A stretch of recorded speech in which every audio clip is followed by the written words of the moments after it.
दोस्तों नमस्कार भाई। आज के हमारे इस वीडियो में मैं आपको एक ऐसा साइंटिफिक मेथड बताने जा रहा हूं जो कि बकरी के बच्चों को मोटा तगड़ा श्योर करेगा, और जो आप गलतियां कर रहे हैं उनको भी मैं काफ़ी हद तक दूर करना चाहूँगा, इस वीडियो के माध्यम से बताना चाहूँगा, ताकि आप देखो इच्छा तो आपकी है, दूर करें या ना करें तो कंप्लीट बातें हम कर लेते हैं। किसी भी बकरी के बच्चे को हमें हेल्दी बनाना है और श्योर हमारा टारगेट भी यही रहता है, तो उसके लिए इसकी जो तैयारी है वो हमें शुरू से ही करनी पड़ेगी। यानी जब भी हम बकरी को क्रॉस करवाते हैं तो अच्छे ब्रीडर से करवाइए, ये बातें मैंने पहले बता दी। संतुलित आहार उसे प्रेगनेंसी के दौरान दीजिए। तीसरे महीने में एक बार उसकी डिवॉर्मिंग जरूर कीजिए, लिवर टॉनिक दीजिए और उसको मल्टीविटामिन भी दीजिए। इसके अलावा ET+TT की वैक्सीन भी करवा दीजिए। ये सारी बातें पिछले वीडियो में मैंने आपसे की थी, लेकिन आज का जो तरीका है ना वो बहुत ज़्यादा विशेष होने वाला है। बच्चे के जन्म के बाद ये भी मैंने आपको बताया कि उसको खीस तुरंत पिलाना चाहिए। खीस अगर आप तुरंत पिलाते हैं तो बहुत ही शानदार रहता है। किस तरीके से वो रहता है फ्रेंड, अगर आप तुरंत खीस पिलाते हैं तो वो फायदा क्या करेगी, वो उसको लाइफ टाइम उसको इम्यूनिटी देगी, यानी रोगों से लड़ने की जो क्षमता है वो लाइफ टाइम देगी। बकरी का जो बच्चा है उसको लाइफ टाइम रोगों से लड़ने की क्षमता मिलेगी, इम्यूनिटी मिलेगी, ताकि वो बार बार बीमार नहीं होगा। तो पहला काम आपने वो वहां पर कर दिया जन्म के बाद। उसके बाद उसके वजन का 10% आप दूध पिलाते हैं, ये भी बातें हमारे हो गई है। पूरे दिन में वजन का 10% दूध आपको पिलाना होता है। ये नॉर्मल बातें थी, लेकिन सबसे बड़ी बातें और आप लोगों के जो प्रश्न आ रहे थे कि कब कब क्या क्या खिलाना चाहिए, ये बहुत ज़्यादा इंपॉर्टेंट है। इसको अगर आपने नहीं सीखा ना तो भाई बच्चों को मोटा तगड़ा नहीं कर पाएंगे। तो उसके लिए क्या है, देखिए उसके लिए पहली बात, सबके प्रश्न रहते हैं सर दाना मिश्रण। डिवॉर्मिंग का मैंने आपको बताया था कि पहली बार 15 से 20 दिन पर डिवॉर्मिंग करवा दीजिए, और उसके बाद हर महीने डिवॉर्मिंग करवाते रहिए। कई जो है वो 20 दिन से करवाते हैं, तो 2-3 डिवॉर्मिंग 20 दिन से करवा दीजिए, उसके बाद महीने से करवा दीजिए। जब भी डिवॉर्मिंग करवाएं लिवर टॉनिक आप ज़रूर दीजिए। छोटा है तो 5-10 बूंद ही दीजिए, लेकिन ज़रूर दीजिए।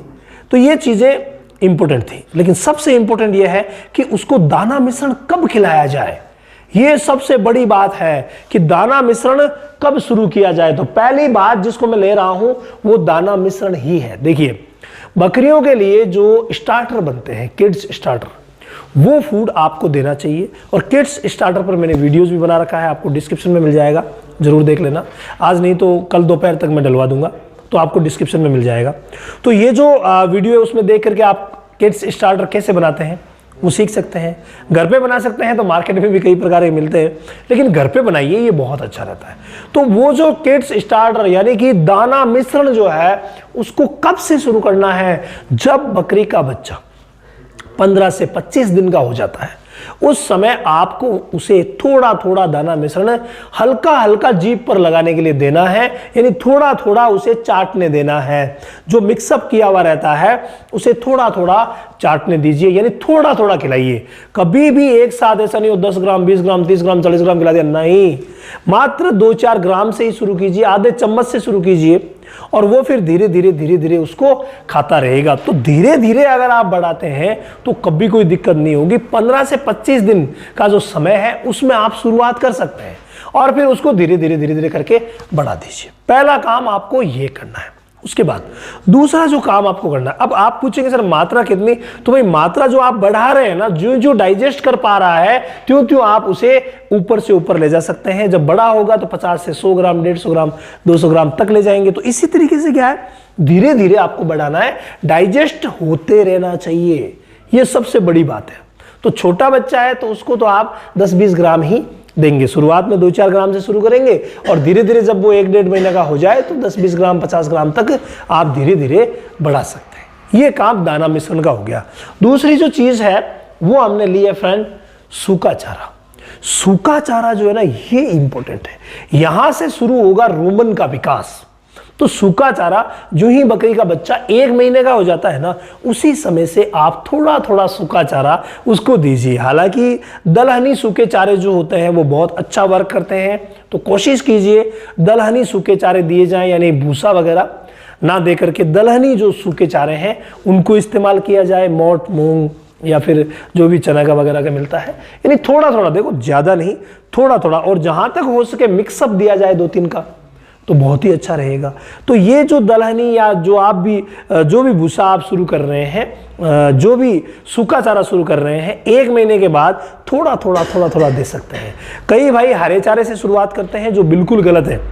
कम से कम 1-1.5 महीना जब आप सूखा चारा दे देते हैं और वो अच्छी तरीके से हेल्दी है, डाइजेस्ट कर पा रहा है, उसके बाद आपको हरा चारा स्टार्ट करना है। यानी हरे चारे की जो मात्रा है वो भी इस तरीके से कुतरन करके थोड़ी सी शुरू करनी है और धीरे धीरे करके आपको बढ़ाते हुए क्रम में ले जाना है। तो इस तरीके से आपको दाना मिश्रण, सूखा चारा और हरा चारा शुरू करवाना है। उसके बाद जब भी आप देते हैं तो भी तीनों का बैलेंस रखिए। कभी भी हरा चारा और सूखे चारे का जो रेशियो है 1:3, मतलब कि 1 भाग अगर सूखे चारे का है तो 3 आप हरे चारे के ले सकते हैं, अगर उपलब्धता अच्छी है तो। उपलब्धता अच्छी नहीं है तो 3 भाग सूखे चारे के लीजिए, तो 1 भाग तो हरे चारे का लीजिए ही लीजिए। और दाना मिश्रण, जब सूखा चारा ज़्यादा दे रहे हैं तो आपको दाना मिश्रण भी थोड़ा ज़्यादा देना पड़ेगा, क्योंकि हरे चारे में जो न्यूट्रिएंट मिलने वाले थे वो भाई नहीं मिल रहे हैं। तो इन सब चीज़ों का आप पूरा का पूरा ध्यान रख करके और फिर अपने बकरी के बच्चों को दीजिए तो बहुत ही शानदार रहेगा। तो गलतियां मत कीजिए। कई भाई क्या करते हैं, जन्म के समय ही बच्चे को तेल पिलाने लग जाते हैं। देखिए, तेल जो है वो आगामी परिणाम बहुत गंभीर देता है। वो परिणाम मिलेंगे 6 महीने बाद या 1 साल बाद, उसकी नेगेटिविटी आपको मिलेगी। यानी नकारात्मक बातें जो है तेल वाली, वो 6 महीने या 1 साल बाद मिलती है। इसीलिए हमेशा ध्यान रखें, तेल जो है वो ना पिलाएं तो अच्छा रहेगा। फिर भी कई कहते हैं नहीं साहब हम तो पिलाते हैं, बिल्कुल पिलाते हैं और रिजल्ट भी अच्छा मिलता है, लेकिन वो तेल जो है वो आगामी परिणाम खराब देता है। उससे पहले अगर आप जैसे छोटे बच्चे को दे रहे हैं तो गलत दे रहे हैं। जिसको बेचना है कि साहब 4 महीने, आप तो कह रहे हो 6 महीने बाद नुकसान करेगा, मैं तो 6 महीने के भीतर ही बेच दूंगा, तो ऐसी स्थिति में लोग देते भी हैं और दे भी सकते हैं। तो ये पूरी बातें हैं जिनको ध्यान में रखिए। कंप्लीट ध्यान में रखेंगे ना, तभी आप बकरी पालन में प्रॉफिटेबल हो पाएंगे, नहीं तो मामला खराब है। इसके अलावा कई गलतियां क्या करते हैं कि साहब नमक का ध्यान नहीं देते। नमक बहुत ज़्यादा ज़रूरी है। जो साधारण नमक है उसको तो आप दाना मिश्रण में मिलाइए, जो किड्स स्टार्टर है उसमें, और जो सेंधा नमक और काला नमक है और साथ में फिटकरी, इनको चाटने के लिए रखिए। बच्चों के लिए ये बहुत ही ज़्यादा फायदा करेगी, बहुत ज़्यादा फायदा करेगी। तो इनको आप चाटने के लिए रखिए तो अच्छा रहेगा। पानी की उपलब्धता आप बहुत ही अच्छी रखिए तो वो भी फायदा करेगी। तो ये सब चीज़ें हैं जो बहुत ज़्यादा इम्पोर्टेंट रहेगी बकरी के बच्चों के लिए। इसके अलावा जब भी वो 3-4 महीने का हो जाता है, जो प्रॉपर वैक्सीनेशन शेड्यूल जो उसका होता है उसको भी आपको फॉलो करवाना पड़ेगा। अब आपने सब चीज़ें कर ली, लेकिन अगर वैक्सीनेशन नहीं हुआ तो भाई आगामी परिणाम बहुत खतरनाक हो सकते हैं। जो काफ स्टार्टर बनता है उसमें मिनरल मिक्सचर भी आपको अच्छा इस्तेमाल करना है ताकि किसी प्रकार की कोई दिक्कत ना हो। इसके अलावा अगर आप बकरी पालन की A to Z ट्रेनिंग लेना चाहते हैं तो हर महीने की 1 तारीख से हमारे रामावत एनिमल ऐप पर सेशन स्टार्ट होता है। इस महीने की 1 तारीख से भी स्टार्ट हो रहा है, तो आप ज्वाइन कर सकते हैं। या तो कर दीजिए व्हाट्सएप और या फिर Ramawat animal app. Ramawat animal app आपको प्ले स्टोर पर मिल जाएगा, तो प्ले स्टोर से डाउनलोड कर लीजिए और गॉट डिजीज़ गॉट क्लासेस, वहाँ जाकर के आपको डेमो क्लासेस भी मिल जाएगी और आपके सभी के प्रश्नों के जवाब भी मिल जाएंगे।